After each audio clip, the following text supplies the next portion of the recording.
Case কেমনে গেছে হ্যাঁ আমি আমার ঈদের এক সপ্তাহ আগে আমার ঘর বাড়ি সব পুড়ে গেছে। পুড়ে যাওয়ার পরে আমি ফেসবুকে কিছু ভিডিও দেখছি, ফেসবুকে কিছু ভিডিও আসছে আমার মোবাইলে যে তারা নাকি সাহায্য করে সবাইকে। সাহায্যের জন্য আমি কমেন্ট করছি, কমেন্টে আমার বিকাশ নাম্বার দিছি আর বলছি যে আমার ঘর বাড়ি পুড়ে গেছে, আমাকে কিছু সাহায্য করি। বলার পরে কিছুদিন আগে বলছি, এরা আজকে আমার একজন ফোন দিছিল, তারপরে ওই ফোন কেটে দেওয়া বলে উনি বলছে যে আমাদের প্রতিনিধি আপনাদের সাথে যোগাযোগ করবে। একটার সময় আমার একজন ফোন দিয়েছে, দিয়ে বলছে যে ভাই সাহায্যের জন্য আবেদন করছিলেন? আমি বললাম যে জি আবেদন করছি। ভাই আপনি আপনার সাহায্য দেওয়া হবে, আপনি একটা রকেট নাম্বার দেন। পরে এখানে কয়েক দোকানে দেখছি রকেটের টাকা নাই। পরে এটা সাথে সময় মসজিদের কোনো যে হুজুর বসছে ওনার কাছে গেছি, ভাই আমার কাছে রকেট নাই।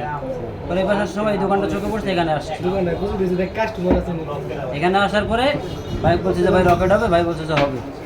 পরে এই নাম্বারটা দিয়েছি, দেওয়ার পরে উনি দেওয়ার পরে নাম্বারটা চেক করছে, আবার চেক করার কিছুক্ষণ পরে আবার বলছে, কিছুক্ষণ পরে ফোন দিয়েছে, কারণ 5 মিনিট পরে টাকা পাঠাইতেছে। 5 মিনিট পরে বলছে যে ভাই পরে পরে এনাকে জিজ্ঞেস করছে টাকা আসছে, বলছে না নেটের সমস্যা, টাকা এখনো আসেনি। পরে আবার ফোন দিয়েছে, ওনাকে বলছি যে টাকা এখনো আসেনি। ভাই ঠিক আছে দেখতেছি। এরকম 2-3 বার ফোন দেওয়ার পরে ভাইয়ের কাছে জিজ্ঞেস করলাম, ভাই কয়েকটা মেসেজ পাঠাইছে ফরওয়ার্ড করে। তা আমি আরে বলছি যে ভাই ফরওয়ার্ড করে কোনো মেসেজ পাঠাইছেন? আমি তো ওনাদের চিনি না। পরে আচ্ছা ঠিক আছে আমি দেখতেছি নেটের সমস্যা। তারপরে ভাই কিছুক্ষণ পরে ভাই বললো যে টাকা আসছে। কার সাথে জানি কথা বললো, বললো যে টাকা আসছে।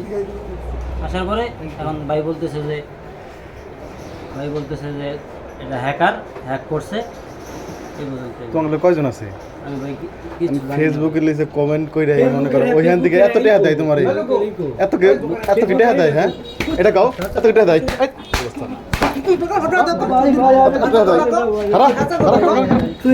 কসম ভাই আমি জানি না।